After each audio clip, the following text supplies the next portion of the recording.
have to face this violence anywhere, let alone in the United States of America. Recently, 2 young people were shot and killed in our nation's capital in an anti-Semitic attack. And if that wasn't enough, Holocaust survivors are now actually being burned alive. This is the outcome of everyone not condemning anti-Semitism everywhere, especially on our college campuses, which have become a breeding ground for vile hatred. And failing to condemn these acts are the same as enabling these acts. And the lack of consequences for those failing to condemn these acts has resulted in Jewish people dying. Let me be clear on that. Things have got to change. Otherwise, I hate to say it, buckle up, because that's not the last attack that we've seen. And we haven't seen the last attack on college campuses, synagogues, or communities coming to a place in your community. This type of anti-Semitic behavior needs to be dealt with, and it needs to be dealt with swiftly. And everyone, I'm going to repeat, needs to condemn this. And what makes the attack in Boulder even worse is that it was committed by an illegal alien. Wow, that's a shocker.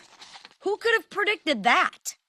And I hate to say it, he might not be the only one plotting an attack. Why? Because under Biden, he let in tens of millions of illegal aliens. So the risk is even greater. Folks, this is a serious situation that we need to begin to deal with, and deal with it swiftly. And that's why the Senate must pass the one big beautiful bill. Congress must give our law enforcement officers the resource they need to detain and deport violent, illegal criminals. Given this shocking news, Democrats spent Memorial Day in El Salvador honoring and remembering MS-13 instead of here in our country honoring Americans who actually paid the ultimate sacrifice. I mean, honestly, what's next? Is a Democrat going to fly to Boulder to visit the illegal who burned Jews alive? Is that what's next for the Democratic Party? The contrast between Republicans and Democrats couldn't be more clear. Democrats stand with illegals. House Republicans stand with the American people. Democrats voted to raise taxes on hardworking Americans when not one Democrat voted for the big, beautiful bill. House Republicans, on the other hand, voted to avoid the largest tax increase in history. Democrats want your small businesses to close and for you to lose your jobs. House Republicans want Main Street to thrive and survive and flourish. When we passed the One Big Beautiful Act, we kept our promises. Despite constant doubt, now we urge our colleagues in the Senate to pass this transformational legislation. The American people can't wait any longer. This is a critical piece of history that we must get done. Now I want to turn it over to Rep. Mark Mesmer of Indiana, a member of the House Education and Workforce Committee, Armed Services, and Agriculture Committee. Thank you. Thank you to House leadership for inviting me here to speak on the incredible success of the One Big Beautiful Bill. House Republicans are committed to delivering the golden age President Trump promised the American people when he ran for office. The reality is, because of the great investigatory work of DOJ and the Trump administration have made public, and our Agriculture Committee work in the House, there's actually far more fraud, waste, and abuse present in federal spending than anyone imagined. What has been uncovered is appalling. The One Big Beautiful Bill controls the growth of federal spending on SNAP and restores integrity to the bipartisan work requirements passed decades ago, protecting the SNAP program for those who truly need it. For the first time ever, the bill holds states accountable for inaccurate benefit payments.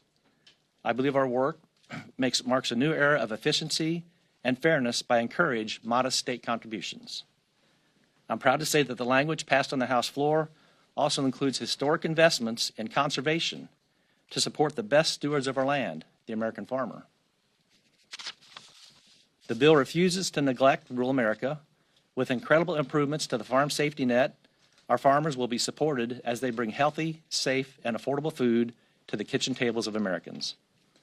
What we passed in the House is both a lifeline to those who need it most and a promise to the American farmer that we cannot and will not take lightly the importance of their hard-earned contributions to our nation. Thank you.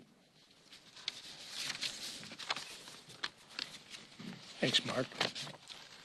On Sunday afternoon, we witnessed yet another horrific anti-Semitic terrorist attack on U.S. soil. While a peaceful group marched to call for the release of innocent hostages held by Hamas, an evil man launched a well-thought-out, deliberate attack intending to kill, quote, all Zionist people, end quote. As he threw Molotov cocktails into the crowd, he shouted, "Free Palestine." As you've already heard, we need to be clear about this. The violence we are seeing against the Jewish community here in America is a direct result of the left's refusal to condemn and combat anti-Semitism. Sadly, this evil ideology has not only been tolerated by the left, it has been encouraged and enabled. When rampant anti-Semitic behavior exploded on college campuses in the wake of October 7th, Joe Biden and the Democrats refused to hold these universities accountable. Even sitting Democrat members of Congress regurgitated talking points from Hamas terrorists and normalized riots that do the same. It's unacceptable. To add insult to injury, the Colorado terrorist was, again, an illegal alien who was allowed in the United States by the Biden administration. For 4 years, Joe Biden and the Democrats failed open border policies, welcomed unknown members of potential terrorists into our nation, setting the stage for scenarios like the one that we saw this week. By letting millions of unvetted illegal aliens into our communities, the Biden administration left a national security mess, and the Trump administration is racing to clean it up. Border security and deportation efforts are urgent. Lives are at stake. Our One Big Beautiful bill strengthens these efforts by providing additional funding for more deportations, more Border Patrol agents, and more border wall. We're going to continue to work with the Senate to get this done for the American people. And as we've said every week since we started this march, failure is not an option. The safety of our communities depends on it. With that, I turn it over to our leader. Thank you, Whip. We all mourn those who were the victims of these attacks here in Washington, D.C., as well as in Boulder, Colorado. And it just unfortunately highlights this continued anti-Semitism we've seen around the country. Last week I met with Jewish leaders, and they're understandably concerned about this trend that keeps going on. It's been going on for years. You go back to October 7th, and ever since then it's been a growing equivocation between almost trying to equivocate what the people who attacked and murdered Jews in Israel and Americans and kept hostages with those in Gaza who we've seen what Gaza's become. And all of those who want to clean up Gaza. President Trump's made it clear. Prime Minister Netanyahu's made it clear. They want to turn Gaza back into a place where you don't have to fear for your life that it's going to be a terrorist hotbed. And yet there are people that want to sympathize with the very terrorists who want to continue to not only carry out evil against Israelis, but against people here in America and all across the globe. It's got to stop. We're going to continue to bring legislation on the House floor to address it. Now, I do want to talk about the One Big Beautiful bill. This House came together in a way that maybe surprised some people here in Washington. We've defied the odds every step of the way, from the first vote on the budget to the second vote on the budget to final passage. But there's a reason for that. And, as the whip just said, we've said all along, failure is not an option. I've been asked by some in the press, what's plan B when there were reports that the bill was going to fail? And we were very clear. And it wasn't just a talking point. We said there is no plan B. The American economy, the voters of this country demanded that Congress deliver on the promises that President Trump made to get this country turned around. And what we do in this bill delivers on so many different fronts to help grow America's economy, to create jobs, to put more money in the pockets of hardworking families. That's been the focus of this bill from the very beginning. And I think there's some people that start reading too many Congressional Budget Office reports and ignore the lessons of history. And there's an old saying that if you ignore the lessons of history, you're doomed to repeat it. But I think it's important to go down that road of history and go back to 2017. You don't need to go back that far to see how wrong the CBO has been when it comes time to make prognostications on economic growth. They've always been wrong, and they've always ignored what tax cuts will do to grow the American economy. In 2017, when we started this process, when President Trump came in and said, we're going to make America competitive again, we were at a 35% corporate rate, and we were losing jobs all across the globe. Every month you'd see a great American company move to a foreign country, and they would take the jobs along with them. Millions of jobs were leaving America. They were called inversions. You don't maybe know that term as well anymore because we haven't had an inversion since we passed TCJA in 2017. But if you go back, look at what CBO said about that bill. They said it would cost a decrease in revenue to the tune of $1.5 trillion. $1.5 trillion. Now you go look at the numbers, they were off by more than $1.5 trillion. Because what they left out of that report, just like they're leaving it out again, CBO's making the same mistakes, they ignore economic growth. What we saw in 2017 when we cut taxes is that businesses started growing. They started giving pay raises to their workers. They hired millions more people. Unemployment went virtually to zero. Inflation dropped dramatically. People had more money in their pockets because wages were up. And all of those things produced more money for the American Treasury.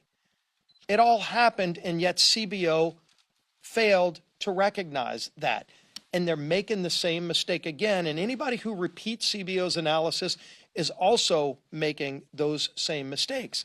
If you ignore the growth that will come with keeping tax rates low, with helping businesses invest more in their workers, giving pay raises, putting more money in the pockets of waiters and waitresses, overtime workers not having to pay taxes on overtime, bonus depreciation, immediate expensing, all the things that will generate economic growth and ultimately put more money in the pockets of workers and send more money up to the federal treasury here in Washington. CBO missed all of that in 2017, and they're missing it again this time. That's the only way they come to a conclusion that it would increase the deficit. This bill will actually reduce the deficit if you recognize the historical economic growth that has always been there. To say you're going to get 1.8% growth, at a minimum, we think you can get 2.5% to 4% growth. Scott Bessent, the Treasury Secretary, says over 4% economic growth. So I get that, we've got to play by the rules of the referee. But the referee's been wrong. We got a referee that tries to sack our quarterback a lot. And yet we still manage to play by those rules and deliver for the American people. Because when this bill is passed and signed into law, hopefully by July 4th, when the Senate does their work, you're going to see economic growth in this country like we haven't seen in generations, meaning more pay in the pockets of workers, and you're going to see more Treasury money coming in because of the growth in the American economy. It's happened before, and it will happen again. We just need to keep moving forward, and the Senate's got the bill now, and I'm confident they're going to move it on and ultimately back to us, to the president's desk. And finally, you saw yesterday, the White House sent the rescissions package. This is the first, maybe of many.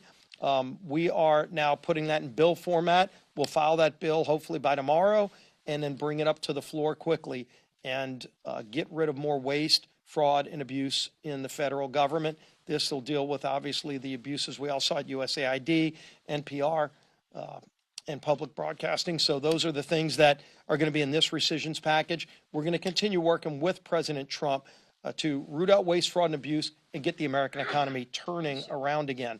And the person who's leading that charge is our Speaker, Mike Johnson. Thank you. Rarely do I get to raise the podium, so let me do this for a second. Great to see you all this morning. Look, our leadership team had very much looked forward to this press conference, our weekly press conference with you today, because we wanted to celebrate this historic passage of our big, beautiful bill 4 days before Memorial Day, our self-imposed deadline. And that's a big achievement, and I'll address it. But obviously, our attention has been diverted and our mood very much dampened by these atrocities that continue against our Jewish friends and neighbors. It's really something that's been discussed already this morning, but this attack over the weekend was actually the second time in 3 weeks that our country's witnessed these horrific acts of anti-Semitic terror here on American soil.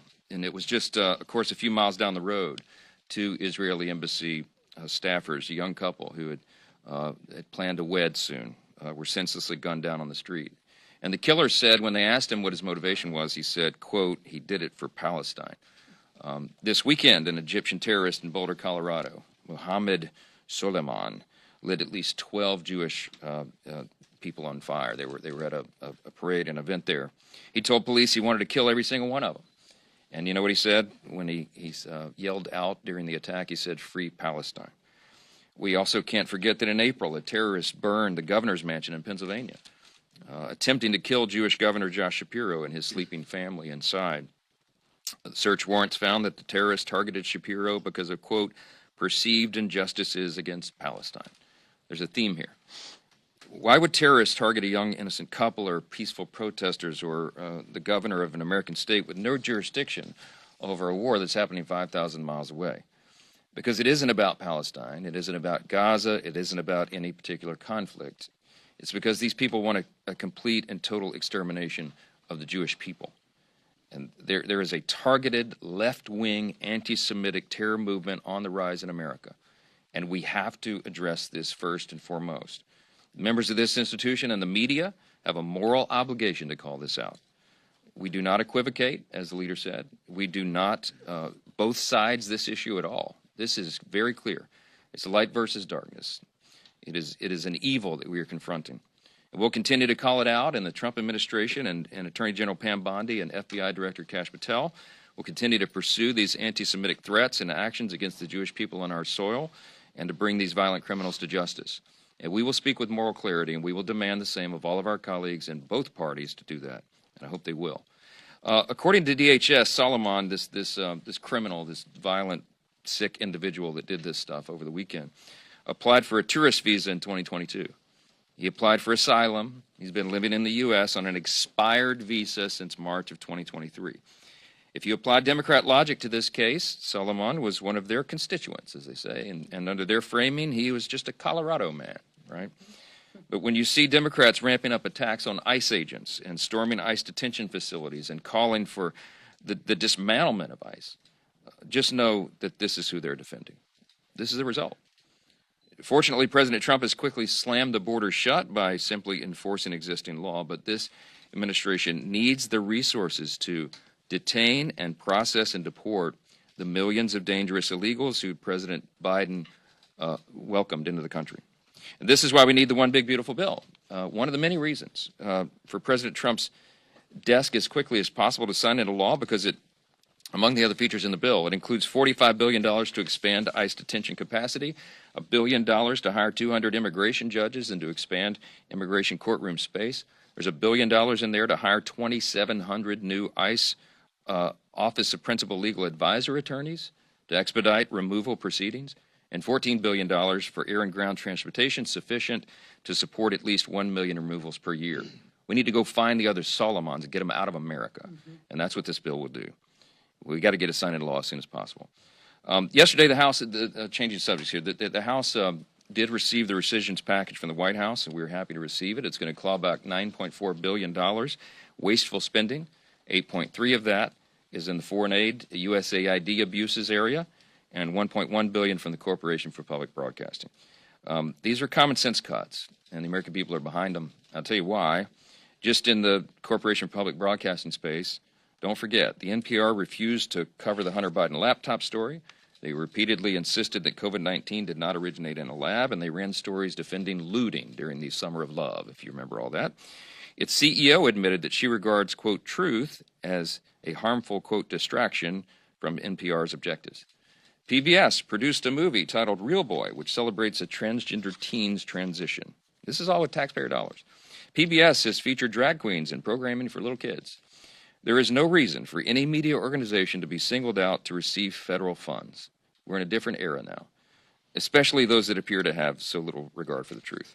On the foreign aid front, we're cutting things like $6 million for net zero cities in Mexico, $4 million for sedentary migrants in Colombia, whatever that means, $3 million for Iraqi Sesame Street, $2 million for teaching young children how to make environmentally friendly reproductive health decisions.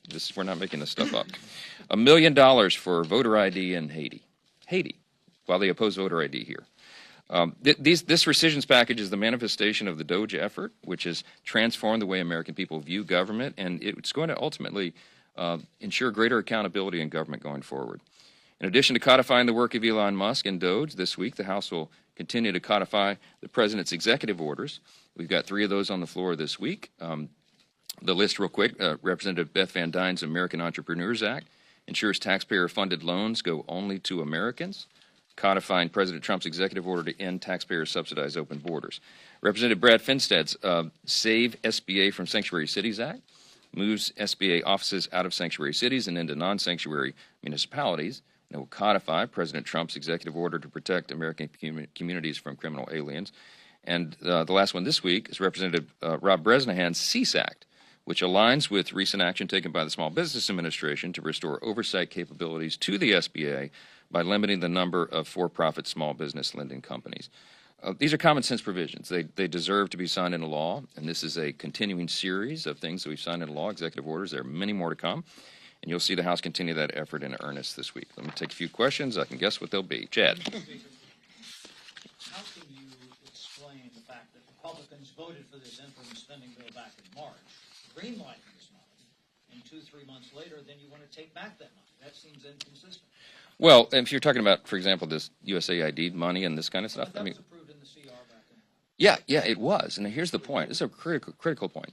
When I met with Elon in his office back in early February, he had just gotten into it. They were just uncovering the USAID abuses. And they went after USAID first for their review, their audits, because USAID screamed the loudest, opposed the loudest of this accountability measure. And so they effectively put, the scrutiny target on their own backs.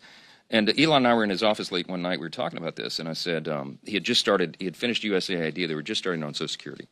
And he was finding all these abuses, and we were talking, and he and I were getting increasingly excited together about this new era of accountability, and it occurred to me we were excited for different reasons. And I said, Elon, you're excited because you're looking at this as a data analyst and a scientist, and I'm looking at it as a constitutional law attorney and a legislator and his novice historian, right? But, this is about more than saving money. This is about restoring the framers' original vision for the Constitution. The framers of our magnificent form of government, our matchless Constitution, what they envisioned, and in fact what they designed, was a small, lean federal government. They wanted most of the power reserved for the states, for the people at a local level, the closer to the people, because there's more accountability and efficiency. And so the DOGE effort overall, what it does is it restores the framers' vision, because what Elon was able to do, what he's been able to do, what DOGE is able to do, its lasting legacy, is they cracked the code. They got inside the belly of the beast. He was inside the bureaucracy of the agencies with his algorithms, crawling, finding all the irregularities and the abuses. He did something we had never been able to do before, Chad, not as long as I've been in Congress in 9 years and not for decades. I told Elon that night, I said, you're doing something that we were not capable of doing. We've tried to perform our oversight responsibility, but Congress has not been able to get the things that uncover the abuses that you found. We didn't know we were funding transgender operas in Peru, obviously, right? We would have stopped that. But our committees did their diligent work. They've done oversight. They've had hearings with the heads of the bureaucratic agencies, the executive agencies. Subpoenas have been issued. But never did they turn over this level of data and this level of detail. It was unknowable to us until now. And so, yes, we can't act fast enough on these rescissions to claw back these abuses because it happened without Congress's knowledge. And that's a really important thing to point to. And look, you give credit where credit is due, and I credit Elon and the Doge effort for doing that. Doesn't that undercut Congress? I mean, if that was Congress... No, Chad. I understand the uniqueness of his situation. Yeah, but what it's going to do, the lasting legacy of this, and the reason it's so important, the reason they deserve accolades, is because they have done a reset in Washington. Now, everybody knows what the abuse is, not just Congress, but the American people. And we'll be able to demand and ensure greater accountability going forward, and that is a huge innovation. Back row, yeah. Elon Musk was sort of alluding to electoral threats against Republicans who voted for the big beautiful bill. I mean, he spent $290 million in the 2024 election. How much of a threat is this to keeping the majority in 2024? Look, let me just address the Elon controversy and tell you that I consider Elon a friend. He's obviously brilliant. I just told you we credit him with all the big changes with Doge and everything else. It's curious to me what happened this week. And full disclosure, Elon and I had a great conversation, about a half-hour-long talk on Monday this week. Monday morning, and we talked about the big beautiful bill because I think he was trying to make a joke a couple of days earlier. It can't be big and beautiful, and I started the conversation. Oh yes, it can, my friend. It's very beautiful. So we talked about all the record level of savings. My friends, no government in the history of mankind has ever cut $1.6 trillion in a piece of legislation. We're doing that here. I mean, the extraordinary level of savings and the historic level of tax cuts at the same time, and all these great policy prescriptions. And I talked to Elon through all that and explained to him what we're doing, and that this is just the beginning of a long process of making government more efficient and effective, of cutting wasteful spending, fraud, and abuse. And you can't do it all in one bill. It took Congress decades to get to this situation. It's going to take us a little while to get out of it. But we have a very specific plan to do that. And Elon was encouraged by that conversation. We had it was a very friendly, very fruitful conversation together. And he and I talked about the midterm elections. And he said, well, I'm going to help. We got to make sure that the Republicans keep the House majority. We can't have the president impeached, which is what the Democrats would do on day one, as we all well know. And we've got to continue this. The Trump administration needs 4 years to do all this reform, not 2 years. The Biden administration, Biden-Harris, made such a disaster of every metric of public policy, it's going to take us more than one bill to fix it all. Elon and I left on a great note. We were texting one another, happy texts, Monday. And then yesterday, 24 hours later, he does a 180 and he comes out and opposes the bill. And it surprised me, frankly. And I don't take it personal. We don't take it personal. Policy differences are not personal. I think he's flat wrong. I think he's way off on this, and I've told him as much, and I've said it publicly and privately. I'm very consistent in that. But am I concerned about the effect of this on the midterms? I'm not. Let me tell you why. Because when the big beautiful bill is done and signed into law, every single American is going to do better. This bill is geared for middle and working class Americans, and they are going to feel the effects of it, and they're going to feel it before the midterm elections. So I have no concern whatsoever. I'm absolutely convinced that we're going to win the midterms and grow the House majority because we're delivering for the American people and fulfilling our campaign promises, and we'll see how that happens. Second row, right here. Yes, ma'am. Voted a second reconciliation package. What would be in that second package once you'll get to it? You know I'm not going to tell you that this morning. Great question. No, yeah, let's get the first one done. Leader has been around Washington a while. Look, I said this is the beginning of a process, and what you're going to see is a continuing theme of us identifying waste, fraud, and abuse in government, which is our pledge of common sense, restoring common sense and fiscal sanity. So we have lots of ideas of things that might be in that package, but as you know, for the first reconciliation package, for the big beautiful bill, we worked on this for about 14 months. I mean, this wasn't something we just drew up overnight. So we'll go through that same laborious process, and it'll be fruitful in the end, and we'll do right by the American people. Front row. You mentioned that you talked to Elon on Monday, made this 180. What do you think changed? Why do you think he's coming out against this now? And have you spoken to the president and Elon since the infamous? Well, I'll tell you, I called Elon last night and he didn't answer, but I hope to talk to him today. I mean, it's not, it's very friendly, and we've laughed about our differences on policy before. I'm not upset about this, and I think he understands, and he's acknowledged to me before, that this is so serious that we can't fool around with it. I mean, the debt cliff is approaching very quickly, right? All the things that are in this bill are so important for the U.S. economy. It's going to be jet fuel for the U.S. economy. All boats are going to rise. And the sooner we do that, the better. And the risk of not getting it done is enormous, not just for the Republican Party, but for the country. We got to do this. We're going to have the largest tax increase in U.S. history at the end of the year if we fail, and all the other calamities that we've talked about. So we've got to get it done, and I think Elon understands the weight of that, and I hope he comes around. I'd love to talk to him this week, and I hope he calls him back today. I talk to President Trump, all the time, multiple times a day. Obviously, we've talked about this. As you know, he's not delighted that Elon did a 180 on that. But look, I don't know what happened in 24 hours. Everybody can draw their own conclusions about that, okay? But I look forward to talking to my friend about it again, and I'm not upset about it, all right? Yeah. Olivia.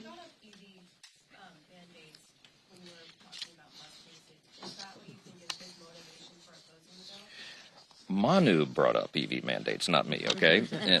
And I said that everybody can draw their own conclusions about that. Look, I don't subscribe motive to anybody. I try not to do that. It's a good way to live. I just believe that we got to do the right thing by way of policy, and I hope everybody understands. They might not think the bill is perfect in some respect. I mean, a bill that's 1,100 pages long and covers every area of policy and the budget that ours does. Very few people are going to say that's a perfect piece of legislation. But I hope everybody will evaluate that in both parties and everybody and recognize, wow, the benefits of this far outweigh anything that I don't like about it. And that's why we're excited about it. And I hope our mood is not dampened next time we're together, because we're going to celebrate this thing, getting it over the line by July 4th. Thank you.